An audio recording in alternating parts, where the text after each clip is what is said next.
Sko þegar ég var að byrja, þá var ein kona hjá mig sem og þá var ég náttúrulega ekki búin að læra að vera jógakennari og með lítið sjálfstraust og allt það.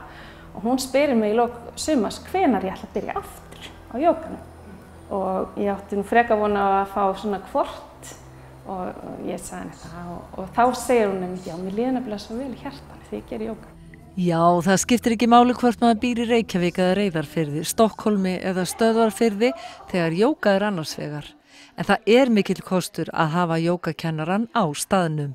Ég kynntist jóganu þegar ég var í háskólanum í námi þar fyrir svolítið mörgum árum, rúmum 20 árum.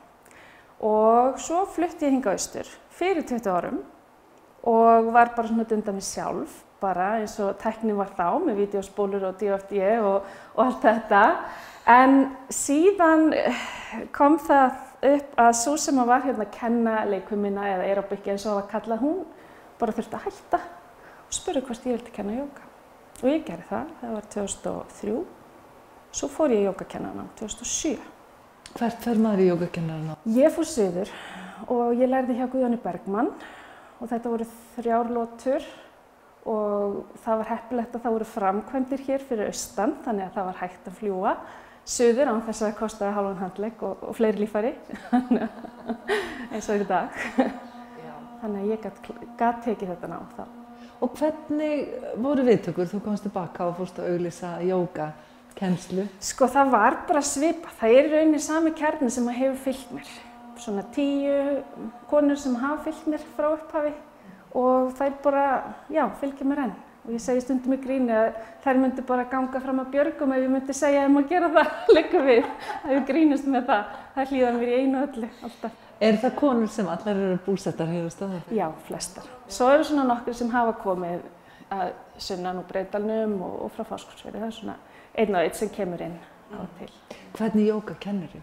Ég kenni hatha jóga, sem í rauninni svona grunnjóga og svona milt og því að hópurinn minn svona aðeins komin af léttasta skeiði. Ég svona eiginlega næstu því yngst í hópnum. En svo hef ég verið með svona ákveðnar áherslur.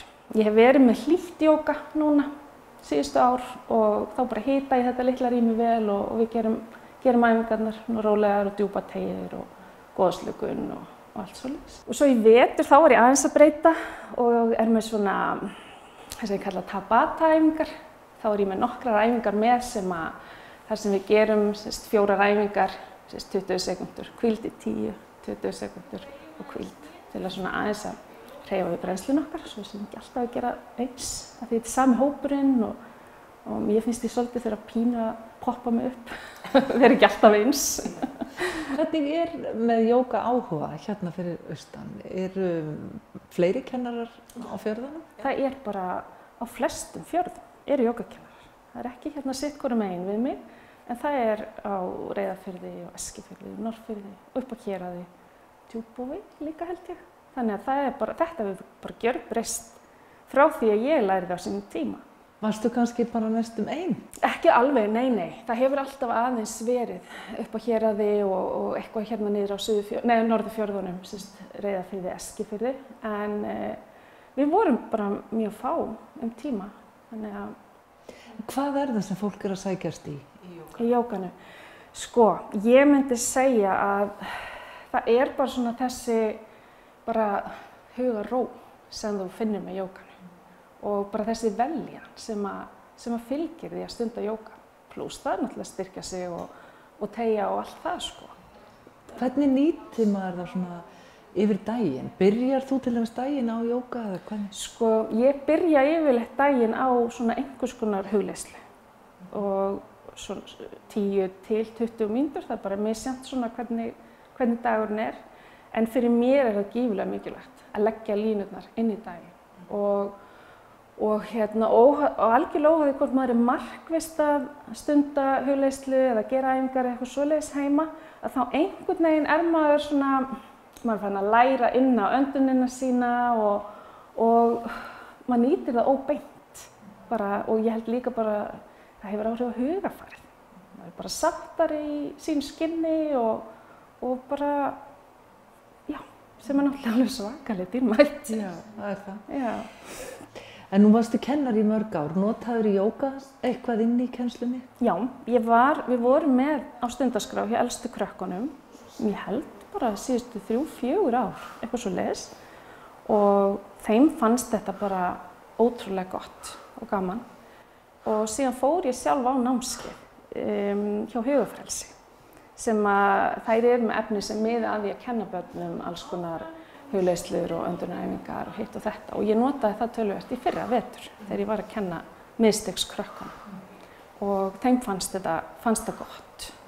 Og ég fann það alveg hvað það svona náði að gíra þau niður. Og hvað þau voru orðin fljóta slaka líka. Bara lögðust á gólfið og bara orðin slök, bara ótrúlega fljótt. En heldur að umhverfið þarna, það er náttúrulega alveg hreint ótrúlega fallegt. Já. Og fjallarhringurinn og allt þetta.